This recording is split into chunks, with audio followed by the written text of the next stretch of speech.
is Randy. I'm pastor of discipleship here at New Hope Church. I'm glad to be with you this morning. This morning we get to talk a little bit about Micah chapter 4. And I'm really, really glad that I'm preaching from Micah chapter 4. Gloom, despair, and agony on me is 1 to 3. Now in 4, Micah kind of turns a corner, and there's new things. There's a hint of hope in Micah's words. It's going to be fun to preach from that. So I've traveled a little bit in my life, and one of the things that I always enjoyed as I was traveling was seeing some of the new architecture, some of the different sites, historical buildings. Here is one. I've actually never been here in Agra, India, the Taj Mahal. Very, very interesting. It was built in the mid-1600s by Shah Jahan. Now, apparently his favorite wife, and that's saying something because his harem had 2,000 ladies in it. Of those 2,000, his favorite, Arjumand Banu Begum. Don't ask me to repeat it outside of here. I can read it, but certainly can't remember it. But she was known as Mumtaz Mahal, the crown of the palace. She died in 1631 during the birth of her 14th child. The Shah decided to honor her, to show his great love for her, and decided that the proper way to do that was to build the most beautiful building in the world. Now, he was Muslim. Islamic law forbids ornate gravestones or ornate coffins. But there's nothing restricting what goes around the grave. So, Mumtaz Mahal was placed in a wooden coffin, a very simple wooden box, in the middle of a property that he owned. And all around that coffin, he began to put up this building. Every day he would go in and he would mourn his wife and check on the progress of the building. Well, the building lasted for 17 years. It took 17 years to build this. And with each passing year, he became a little bit less interested in the mourning part and a little bit more interested in the building part. 17 years had gone by, and he and his builder were now doing the walkthrough before the builder says it's done. And they went through the grounds outside, just absolutely beautiful, went through the gates, up the parapets, just gorgeous buildings, went through the rooms in the central palace. And it's just as beautiful inside, made of marble, as it is outside.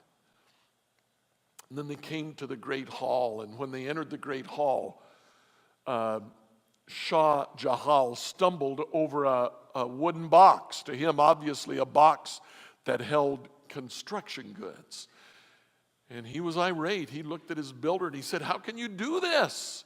In the middle of a beautiful building like this, you've let your workers leave an old wooden construction box. Take it out right now and burn it."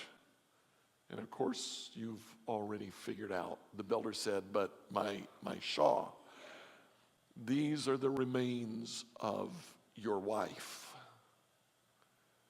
This is the reason why you built this building." Now, 450 years later, we really have no way of knowing if that story is exactly the way it happened. It could be folklore, but it does serve to illustrate a point. That far too often we become so focused on the what that we forget about the why. Shah Jahan became so focused on the building that he had forgotten about his wife. That was the reason that building was erected. So in Micah 4, Micah begins to speak to Israel, and he has words of encouragement now. He says, in the last days, the mountains of the Lord's temple will be established as the highest of the mountains. It'll be exalted above the hills. People will stream to it. Many nations will come and say, come and let us go up to the mountain of the Lord, to the temple of the God of Jacob. He will teach us his ways so that we may walk in his path. The law will go out from Zion, the word of the Lord from Jerusalem. He'll judge between many peoples. He'll settle disputes for strong nations far and wide. I love this part. They'll beat their swords into plowshares. They'll beat their spears into pruning hooks. Farm implements. Nation will not take up sword against nation, and they will not train for war anymore. Everyone will sit under their own vine, under their own fig tree. No one will make them afraid, for the Lord Almighty has spoken. All the nations may walk in the name of their gods, but we will walk in the name of the Lord our God forever and ever. Micah draws Israel's attention to the fact that the whole purpose for Jerusalem, the purpose for the temple, was to draw people to himself. That they would go to the temple and there learn to worship the one true God. But Micah reminds Israel that they had become so focused on the what took place in the temple that they forgot the why. They were so focused on the animal sacrifice and on the beauty of the temple itself that they forgot that the purpose of the temple was to draw everyone on earth into the temple. Now, in the Old Testament, we do not see foreigners commonly in the temple. By New Testament time, not only do we not see foreigners, but foreigners are actually forbidden. There is no generic forbidding of foreigners entering the temple in the Old Testament. Two nations, the Moabites and the Ammonites, were forbidden to enter the temple because they turned Israel away at their borders when they were coming out of Egypt. But even Ruth, the Moabitess, was accepted in Israel when she converted to Israel. Very interesting. No restrictions against foreigners being in the temple. And yet, you can see inside the building, on the inside, only men could go in there. In the larger court, the men would make their sacrifice. Right outside of that temple in the building, in the middle, you see a very, very small wall. Inside that wall is the court of the women. Women could go that far. They couldn't actually go in the temple. And outside of that, it was called the court of the Gentiles. Now that's a huge piece of space around there. The wall itself was only about 3 feet high. And as you walked up to it, there were words there written in Latin and Greek so that Gentiles would be able to read it. That said, if you are a Gentile, do not go beyond this wall or you will be killed. Now we go from no prohibition in the Old Testament to all of a sudden, on pain of death, you can't enter the temple. No prohibition in the Old Testament of this taking place, but what had happened is about 300 BC, different groups of Gentiles began to try to wipe out Judaism. And Judaism reacted strongly, stayed true as a nation, but then put their hands up and said, we don't want you in here anymore. You can't come. Now it's interesting that in the New Testament, during the Passover feast, travelers, tens of thousands, hundreds of thousands of travelers, Jewish travelers, would come to Jerusalem to make the sacrifice of a Passover lamb. But they couldn't bring the lamb with them.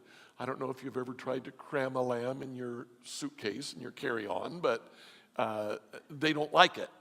So they would buy the animal when they got to the temple, and they put the animals in the court of the Gentiles together with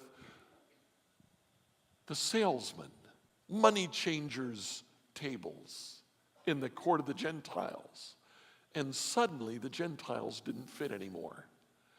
Now in the Gospels, Jesus, on at least 2 occasions, according to John, the first year of his ministry, according to the synoptics in the last year of his ministry, and looking at what took place, I kind of think he may have done this every year that he went to the temple. He cleansed the temple.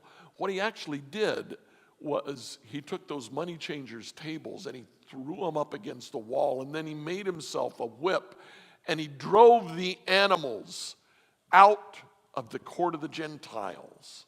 Why? Because Jesus was focused on the why of the temple, not the what. He wanted to remind the Jews that they had lost sight of the reason for the existence of the temple. That the temple was there so that all people could come to him. The temple was there specifically for the court of the Gentiles, so that they could come, be amazed not at the architecture, but at the reality of a God who dwelt among men. Jesus wanted everyone to understand that. All of the Gospels are clear that as he cleansed the temple, he preached a sermon from Isaiah 57. My house will be called a house of prayer for all nations. Not just for Israel. Jesus cleansed the court of the Gentiles to make room for the Gentiles to enter the temple and see God's house. Jesus understood. He was trying to remind Jerusalem of the why when they were focused on the what. And the why is that Israel's call is a call to reach out to all nations, to all people. Our big idea, Micah's big idea, is that people from every tribe and tongue meet at the intersection of mercy and justice. At that street corner where mercy and justice comes together. We all gather. And we are a diverse crowd. People from every nation, every tribe, every tongue. Now Micah's not done preaching. Micah goes on, and we're going to come back in just a few minutes, and we'll look at what else Micah has to say. But for now, let's focus on the reality that at the intersection of justice and mercy, it's a diverse crowd that comes together. People from every tribe, from every tongue, from every culture. So Micah goes on. Micah is still preaching. Micah chapter 4, verse 6. He says, "In that day, declares the Lord, I will gather the lame. I'll assemble the exiles and those that I've brought to grief. I'll make the lame my remnant, those driven away a strong nation. The Lord will rule over them in Mount Zion from that day and forever. As for you, watchtower of the flock, stronghold of daughter Zion, the former dominion will be restored to you. Kingship will come to daughter Jerusalem.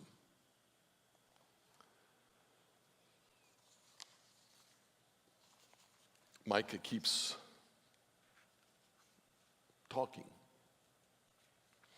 And he kind of slips back into forecasting pain and exile for Jerusalem. But now there's a light of hope every time he mentions it. He mentions a rescue. So in chapter 4, verse 10, he says, you will go to Babylon, but there you'll be rescued. There the Lord will redeem you out of the hand of your enemies. So in this passage, in the rest of the chapter 4 of Micah, 6 times Micah talks to Jerusalem. He speaks directly to Jerusalem, also called Zion. 4 times God calls Jerusalem his daughter. Isn't that great? But the interesting thing is that now Jerusalem is composed not just of the Israelites that lived there, but of the nations who had come to Jerusalem to become a part of those who were worshiping God. It's not just Israel. It's the entire world. God's intent was always that his people be a group of many languages, of many cultures, many races. What marks God's body is our diversity. It's not that we look like each other, it's that we look different from each other. God's covenant with Abraham was a covenant to bring all the people of the earth into his fold. Genesis chapter 12, verse 3. God promises Abraham that all the peoples on earth will be blessed through you. Jesus understood that when he walked into the court of the Gentiles, saw it full, and decided that he would do something about it. So he grabbed those money changers' tables and he threw them up against the wall. He drove the animals out.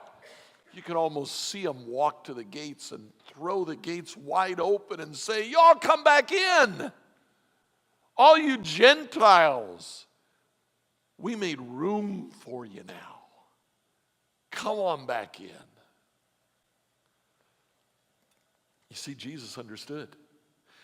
He understood the why of the temple worship. The why was to draw all people to him, not just the Israelites, but all people. Jesus understood.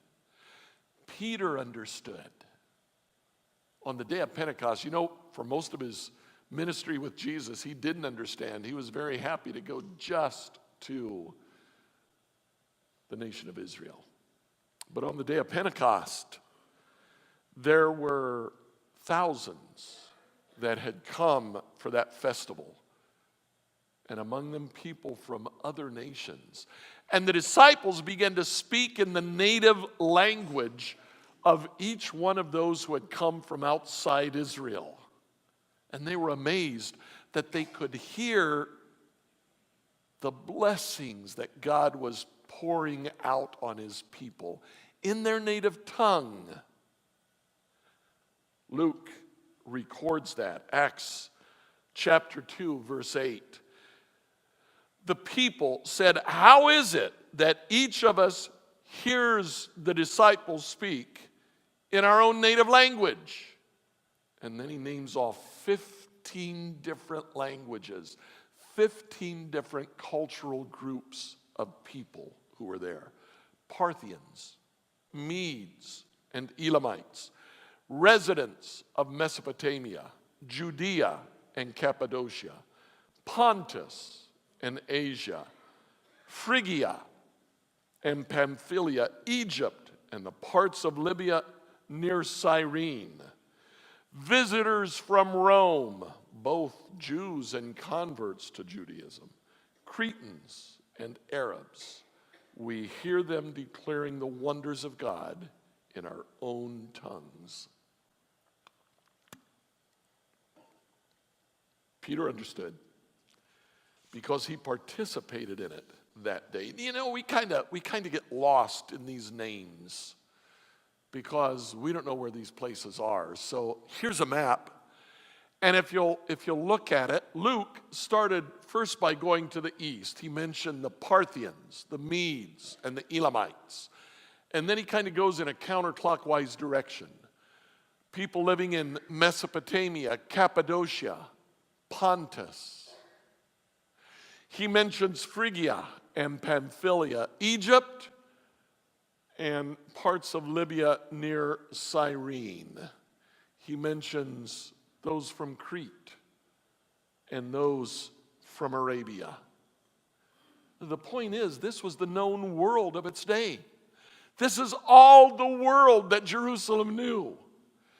And what they understood was that everybody is welcome.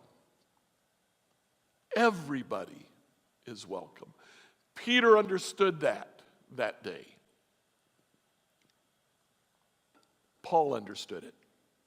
When Paul wrote the letters to the churches that he had planted, tucked away in the middle of one of those books, Galatians chapter 3, 28, Paul says, now there is no Jew and Gentile.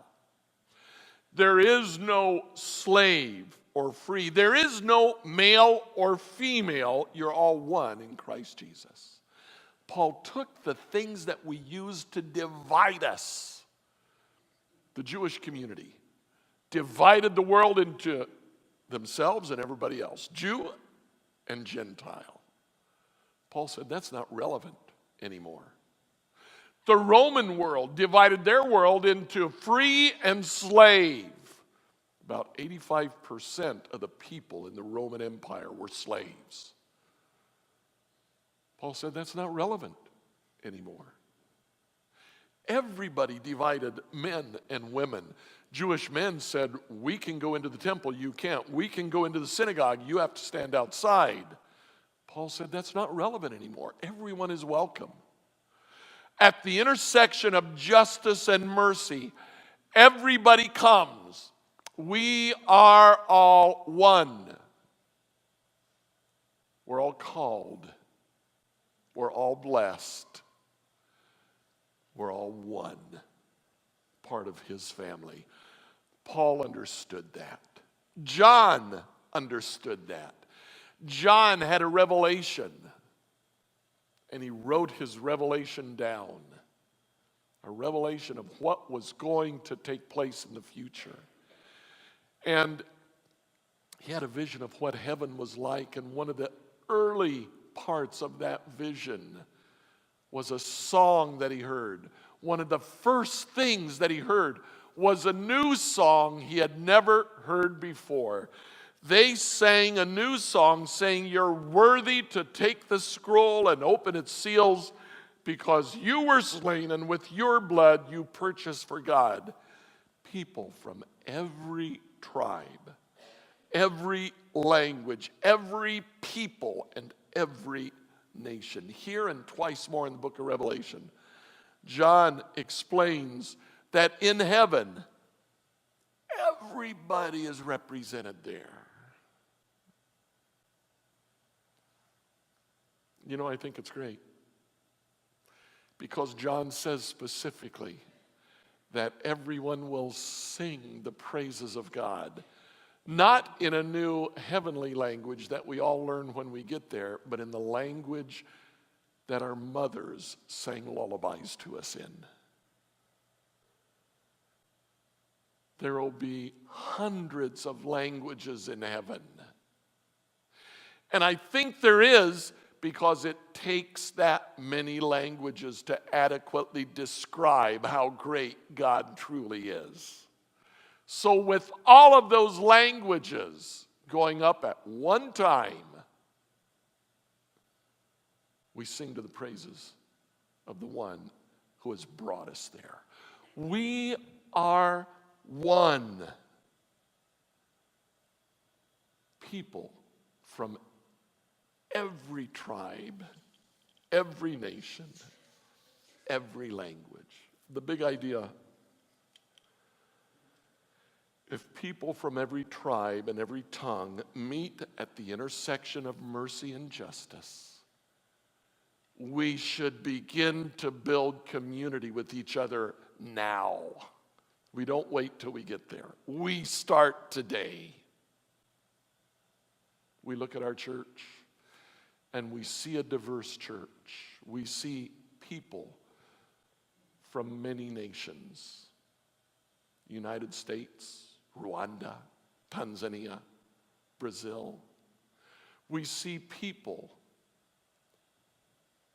whose mothers sang to them in different languages.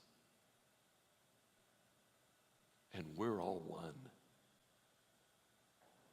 We have been called here to this place together. And that's the way it should be. About 10 years ago, I met a man. His grandparents were from Germany. They fled Germany in the 30s. They were Jewish, and they located in Argentina. His father was born in Argentina, but for work, he moved to Brazil. And so Eduardo was born in Brazil, but he was Jewish. He came to the Lord in Brazil, and after meeting his wife at a youth camp, they moved to the States where he began to work for Jews for Jesus. Now, after several years, Edward, who by now had taken the name of Moshe Lowenthal, with the umlaut and everything, so you go figure that one out. Moshe decided to make Aliyah. Aliyah is what happens when a Jew from any place in the world goes back to Israel. They have to buy their plane ticket, but Israel will put you in a kibbutz for 6 months and support you while you're there for 6 months learning Hebrew. At the end of 6 months, they say, now go out and make a living. You've got enough Hebrew to get by, keep learning, but go out and work for yourself. Well, Moshe did. He worked with a mission that was based in Tiberias, right on the Sea of Galilee. They sold little audio Bibles, and OMS was interested in audio Bibles. Moshe was a sales rep for him. And he had visited me twice, and that's when I learned, because I wanted to know a little bit about Moshe, who seemed very, very unusual. And he told me his story. Well, in 2008, he called me and he said, Randy, I want to introduce you to the new sales representative that's going to be working with you. And he introduced me to him, and I said, but Moshe, what happened? He said, well, 2008, global economy has fallen. He said, I was the last one to be hired. I'm the first one to be let go. I said, what are you going to do? He said, well, I came to Israel because I wanted to share my faith with Israelis. I wanted to plant churches. I said, who are you going to be doing that with? He said, I don't know. I said, you want to do it with OMS? He said, I thought you might say something about that. So I was able to actually travel to Israel to talk to Moshe about what that would look like. Long story short, he is working with OMS today, planting churches in Israel. But on Sunday morning, he invited me along to his congregation, his Kohelet. And it was one of the most exciting things that I've ever seen, because it's a small congregation of about 80 people, but the vast majority of them were from nations around the world. They were Jews born in other nations. And they had come together in Israel, but they wanted to celebrate their faith in God. And so they came together on Sunday morning. Everybody there had about 6 months worth of Hebrew, which that's not very much to learn a language. So just about everybody there had Bibles in their own native tongue. And they put those Bibles in the back on a shelf. And it was fantastic. You could hear people translating all over the auditorium. There's Bibles there in English. There's Bibles in Spanish, in Portuguese. There are Bibles in German and in Russian. There are Bibles in Arabic, because they had all come together to worship God. And I thought, this is just a little slice of heaven. This is what it's going to be like. This is what it needs to be like here in New Hope Church. Now, we may not have the same diversity of nations and languages, but people from every culture, people from every strata of society, people from other cultures who have come to worship with us, we are all one, and we must build community with each other. We're enriched as we do it. We become just a little bit more of what God wants us to become when we do that.